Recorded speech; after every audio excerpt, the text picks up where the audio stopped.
नमस्कार, आपण पाहताय कोकण वार्ता न्यूज. कोकण वार्ता न्यूज मध्ये आपलं सर्वांचं स्वागत. पाहुयात बातमी सविस्तरपणे. महाड येथील ऐतिहासिक चवदार तळ्याचं पाणी शुद्ध करून नागरिकांना पिण्यासाठी उपलब्ध करून देण्याच्या दृष्टीने एक महत्त्वपूर्ण पाऊल उचलण्यात आलं असून या प्रकल्पासाठी मंत्री नामदार श्री भरतशेठ गोगावले साहेब यांनी स्वतः अमृतसर येथे जाऊन सुवर्ण मंदिर तलावाच्या जलशुद्धीकरण प्रकल्पाचा अभ्यास केलाय. महाराष्ट्र राज्याच्या सामाजिक न्याय विभागामार्फत चवदार तळे आणि शुद्धीकरण प्रकल्प आणि परिसर सुशोभीकरणासाठी 55.80 कोटींची तरतूद करण्यात आली आहे.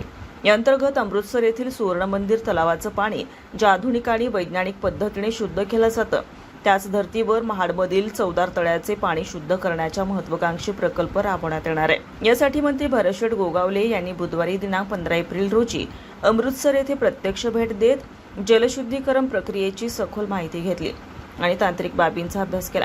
या दौऱ्यात एमआयडीसीचे अभियंता श्री देशमुख, शरअभियंता श्री कदम, प्रकल्प सल्लागार श्री भोसले तसेच ओरिपल कंपनीचे संचालक आणि अधिकारी उपस्थित होते.